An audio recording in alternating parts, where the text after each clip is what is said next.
I'm Les Stroud. I'm that guy, Survivor Man. Hello, Calgary. My notes by comparison. I actually used to live here in Calgary. I lived here in 1980, 16th Avenue Northeast, overlooking the Deerfoot Trail. My room was downstairs in my cousin's house in between the furnace and his pot plants. So I remember at that time in that year that all the cranes on all the building were in a beautiful artwork sculpture of sitting still in like rust formation when I was here back then. And I've been here a number of times since, and I'm always glad to come back to Calgary. If I remember correctly, too, that was one really strange winter that had no Chinooks.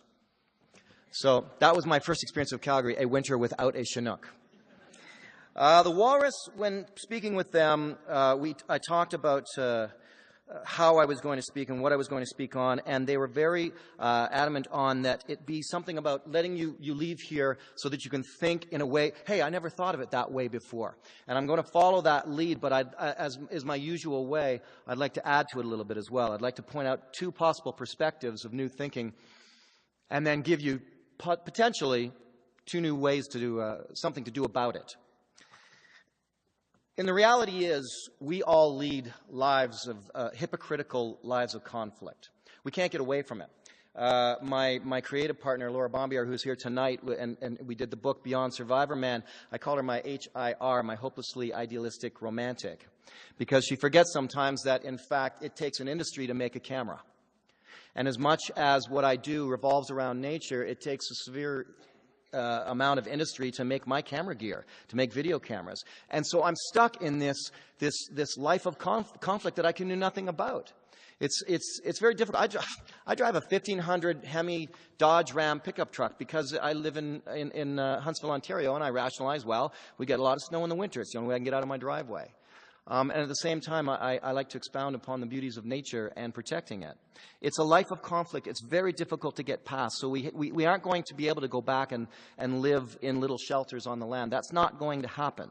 So we have to do the best we can, but we have to realize something. It's all on the table now. All of it's on the table now. Now it's all about the water. We know the discussions we're having about our human right to drink water and not have it privatized. You don't think that air is next? Of course it is. It's not going to be that long before air is up for grabs. And we're going to be talking about massive machines that pump pure oxygen into certain airstreams and things like that. It's next. So it's all on the table now. So we have to get past this life of conflict and learn how to deal with it and move forward. I have two new perspectives. One is this: reciprocity. If our survival is through nature, and I believe it is, then the way to live with nature is in a reciprocal fashion. Look, a tree breathes out, we breathe in. We breathe out, and a tree breathes in.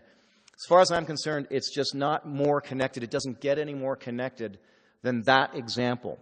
So we can suck all the water out of the lakes, and we can take the air when we get into that state. We can suck the oil out of the ground, but one way or the other, we have to find, as a human species, a way to give back to nature the same amount we take out, because we're operating on a deficit right now. And I don't mean to anthropomorphize it, but the reality is it does need us to reciprocate. We do need to give back what we take from nature. The second perspective is that right now we are in a state of environmental slavery. You know, a long time ago, slavery was cool. We all had slaves. I had a slave. You had a slave. Different people. Yeah, it's just the way we lived. And at some point, we thought, I don't know if this is really the right thing to do. Our feelings and our instincts spoke to us, and we abolished slavery. Well, right now, our environment is in that state. We own it. We subdue it. We do to it whatever we want to do. So it's in a state of environmental slavery, and we need to abolish environmental slavery and let it be what it is.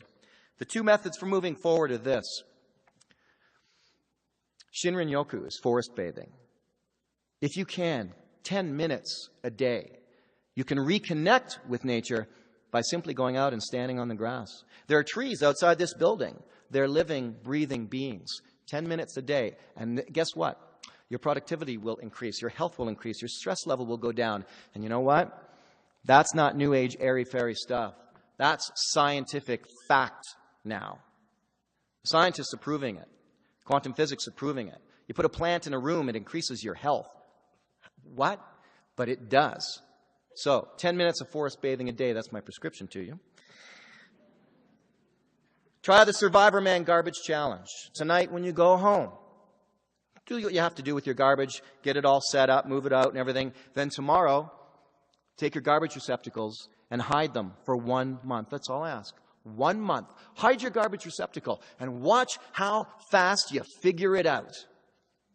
Watch how quickly you're sitting there at Canadian Tire going, look, I just want the lighter. I don't need the bubble wrap and the cardboard. You keep it. Let's see what happens to the major box stores when we leave all of that behind and they go, hey, listen, supplier, I got a problem here. So, try the Survivor Man Garbage Challenge. You will be, and I know it won't be easy. They don't do composting in my apartment building. Okay, but you will figure it out. 1 month, put it away, and you'll figure it out and watch how quickly your life changes. So much for the better. It's magical. So, in closing, the reality is what I want is our grandchildren to talk amongst themselves and go, can you remember? Can you imagine? I learned in history today that garbage used to be legal. God, gross. Can you imagine they lived with garbage? It was like legal to have garbage. God, what idiots, man, those guys. Or you remember that apparently there was environmental slavery. Man, I'm so glad they abolished that. With 40 seconds left, here's my personal little mission to throw this one at you. I would love it on all these flights that I take in my life of conflict to land in a city where all those thousands and thousands of gray, ugly rooftops, industrial buildings have a mandatory building code to be green. Every single one of them. It doesn't take much. The engineers know how to do it. They know how to do it. Lastly, I hope I have left you with, I never thought of it that way. My mission is to connect people to the planet, to connect people to the earth. And I've hopefully given you 2 new perspectives, 2 new ways to look at it, and potentially 2 small examples to find an answer. Thank you very much.